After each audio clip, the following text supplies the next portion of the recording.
Sveiki, aš Ona, esu chemijos mokytoja. Dažnai iš mokinių išgirstu klausimą, kam to reikia, į kurį vis sunkiau atsakyti. Esu tikra, kad su šiuo klausimu susiduria ir mano kolegos, kurių mokiniai vis klausia, kaip pritaikyti fizikos, matematikos, geografijos ar literatūros žinias.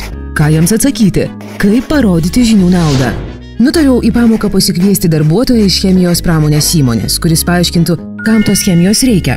Pradėjau jo ieškoti. Skambinau, rašiau elektroninius laiškus, ieškojau per pažįstamus ir kolegas, bet pasirodo tai ne taip paprasta. Mano laiškai nesulaukdavo dėmesio. Retas pašnekovas entuziastingai reaguodavo į mano pasiūlymą ir galiausiai pati pradėjau svarstyti, ar verta vargti, kol neužklydau į portalą www.kamtoreikia.lt. Pasirodo, tai vieta, kur sunkios paieškos tampa paprastos. Čia radau praktiką savo pamokai, kuri vaikams parodė, kaip cheminių reakcijų metu iš tam tikrų junginių atsiranda vaistai nuo kosulio. Panagrinėjau portalą detaliau ir pamačiau, kad ir kiti mokytojai čia gali rasti profesionalus, kurie padėtų paaiškinti Newtono dėsnius, parodytų, kaip kyla šimtaaukščiai dangoraižiai, paaiškintų, kaip dirbama su vertybiniais popieriais, ar kas yra investavimas, kaip informacija keliauja internetu ar mobiliuoju telefonu, kaip, ką, kodėl daro, bei kokių žinių reikia turėti teisininkui, gydytojui, konditeriui, inžinieriui, mechanikui. Čia bet kuris portale užsiregistravęs mokytojas gali pasirinkti praktikos siūlomą pamoką,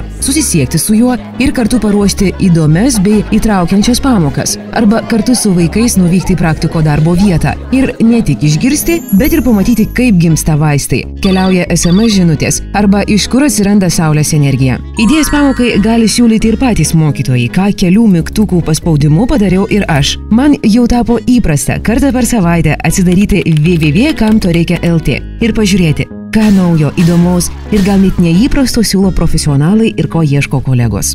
Žinote, kartais net nepagalvoji, kad kažko reikia, kol nepamatai prieš akis. Taigi, jei jūs, kaip ir aš, turite noro įkvėpti mokinius mokytis, rekomenduoju, registruokitės ir pasidalinkit savo idėjomis. Užtikrinu, bus įdomu ir naudinga.